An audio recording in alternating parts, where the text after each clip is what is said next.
Hi, this is Mashnu, and I would like to invite you to have a look at this game fragment together with me and do some analysis of some beautiful tactical variations here. This is the game between Jan Timman playing white against Ivan Sokolov. These two grandmasters played this game in 1996 during the Dutch Championships. And it's black to move here. The last move of white was rook f1 to d1, so here was the rook, and then rook to d1 was played, placing the rook on the same file as the black queen. And now black came with a surprise. Ivan Sokolov played a very interesting move here, the pawn break c6 c5. And looks at first sight a bit strange to open the d file while the queen is still on d8, but it is a very interesting move.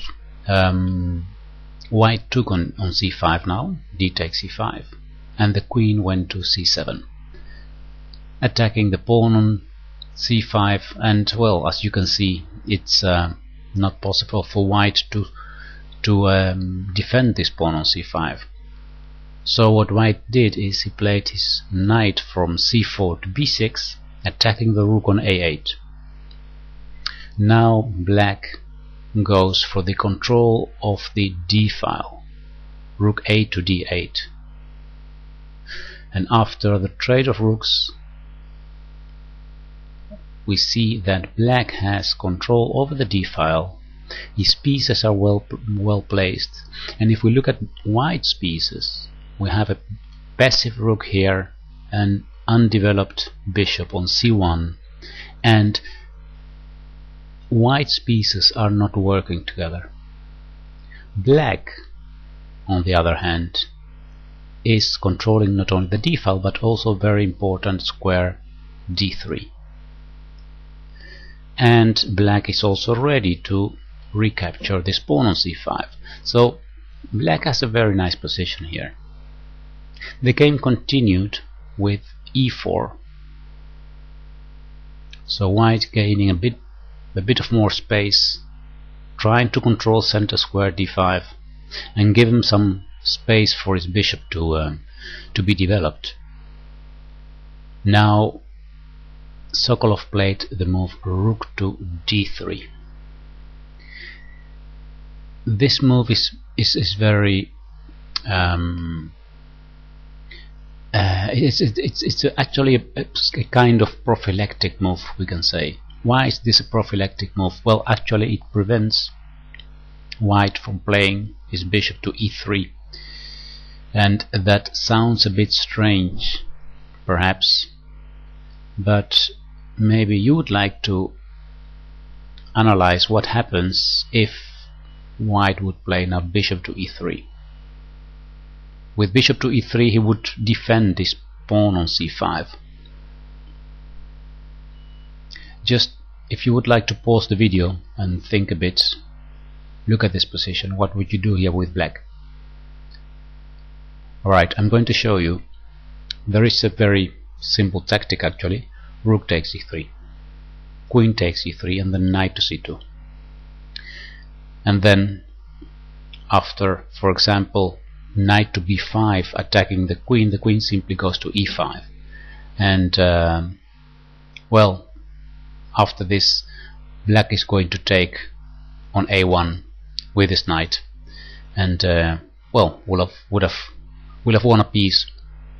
So that's absolutely winning for black. So that means that in this position the white bishop cannot go to e3. Now how about going with the bishop to f4 perhaps? Bishop f4. What would you do here? Well, it's not that difficult, is it? It's simply queen takes e5 check. Now we see how unlucky this knight is on b6. It's very badly placed there. The only way to save this knight is to play queen to f2, right?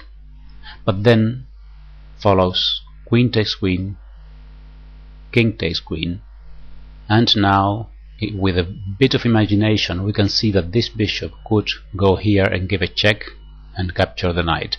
So this gives us the idea of the following combination, the following tactic: knight takes e4 check, knight takes e4, and then bishop to d4 check, and after king to e2, then we take the knight on b6, and black wins a pawn, a healthy pawn, and has a very good position here.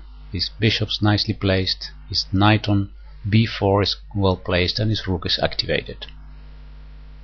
So bishop to f4 doesn't lead to any good position for white. This is where we left. So we looked now at bishop e3 and at bishop f4.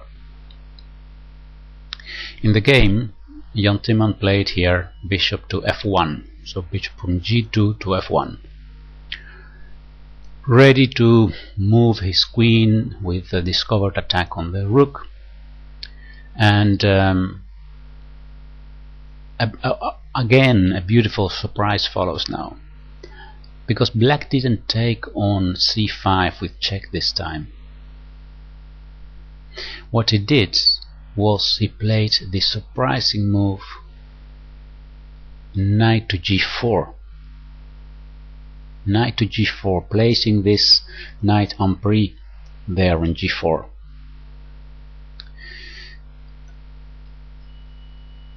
Here, if the knight is taken, let's say f takes g4, then follows queen takes e5. If the queen goes to f2, then there is bishop to d4, winning the queen. So that means that here in this position, after queen takes e5 check, white must play king to h1, and then black can one more time simply capture this knight on b5. So recaptures his pieces, and the pawn structure of white is completely ruined. Besides that, his king is more in open space, but he has many weak pawns and an underdeveloped pieces there. Besides that, black is simply threatening now to take on c3 and win another pawn. So this doesn't lead to any good position for white as well, taking the knight on g4. Now, what is the idea about of knight to g4? I mean, it's not just a trick like sometimes amateurs play. They play a move like this in the hope that the opponent will take it and then will be punished. But that's what Den Heisman calls hope chess, and hope chess is something that you should unlearn.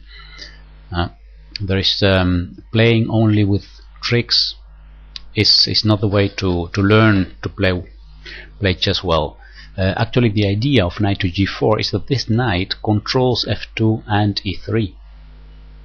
So that means that now black is absolutely threatening queen takes c5 check, because there is no queen to f2 any longer. There is also no bishop to e3, so the threat is now even stronger. That's the idea behind this move, knight to g4.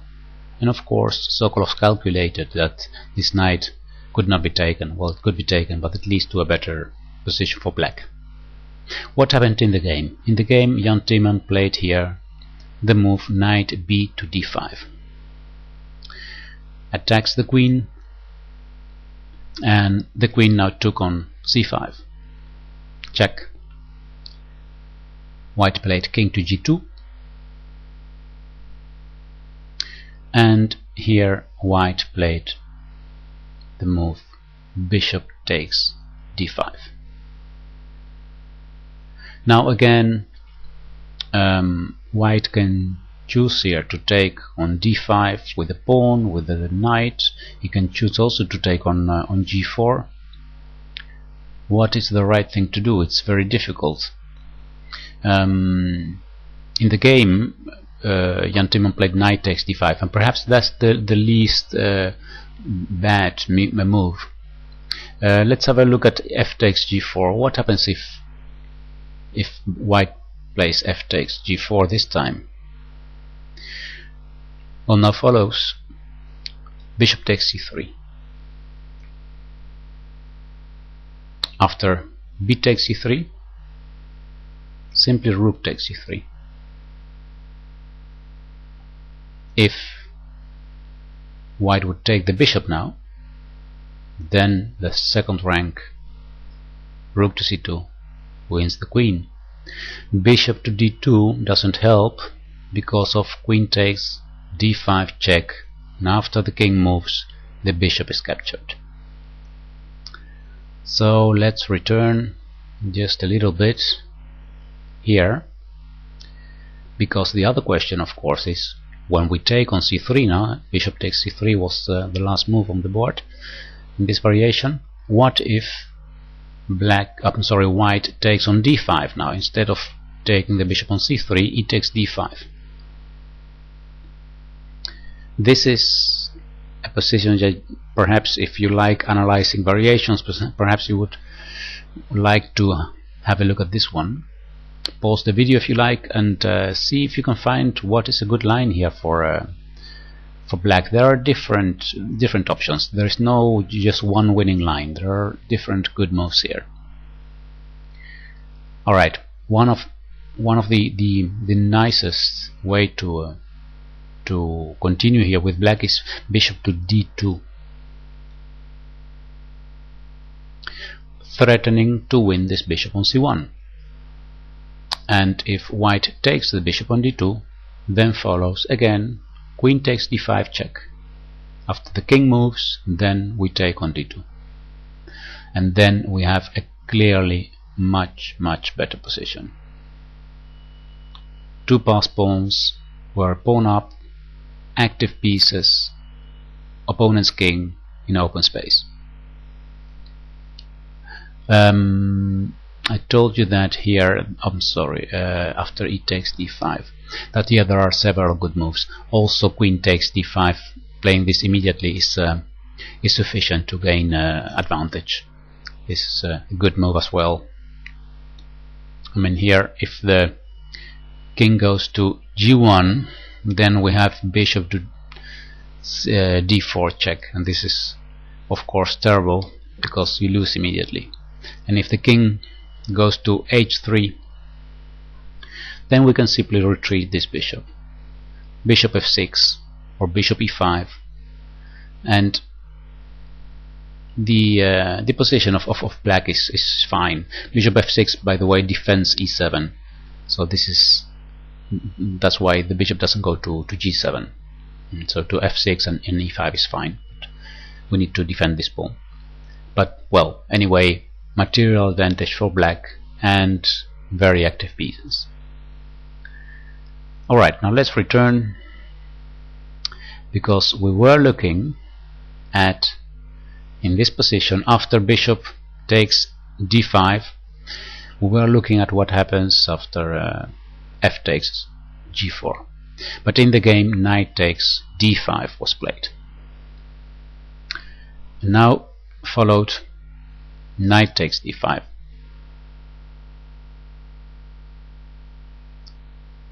E takes d5.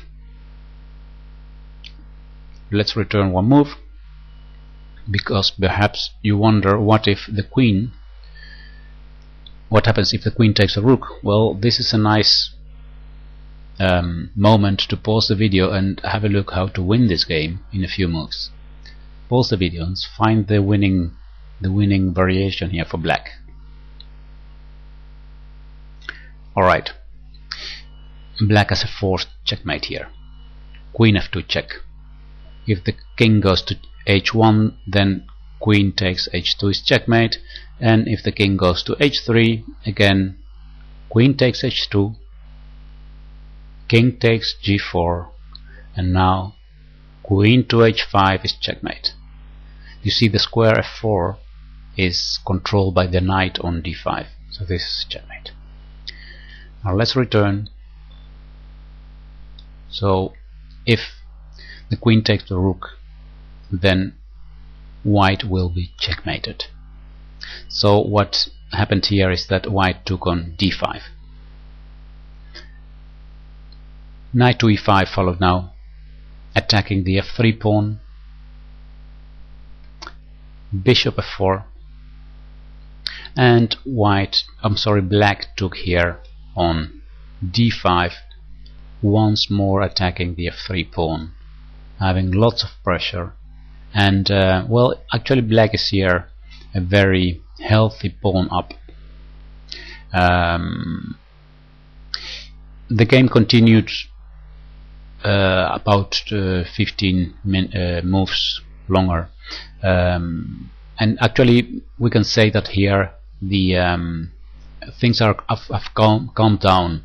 There are no attack and tactics, flashy tactics any longer, but the result is that black has won a pawn and still has a very good position, and this extra pawn was enough to win the game.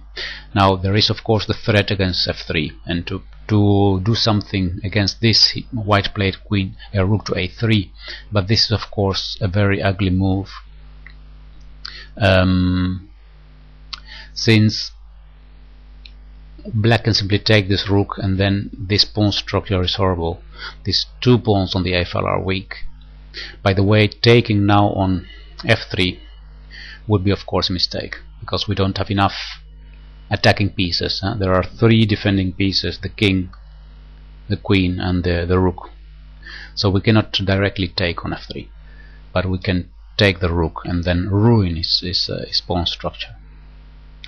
Alright, I'll just stop here, and before I say goodbye, I would like to emphasize once more that tactical combinations, sacrifices, all those type of beautiful moves that we like so much to be able to meet in our own games, are the results of well placed pieces, are the results of pieces working together, having a healthy development, controlling the right squares, and having the right strategic plan.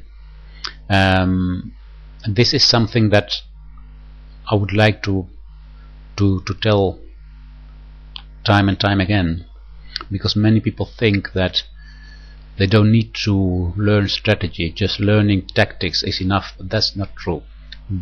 Tactics and strategy are really two wings of the same bird.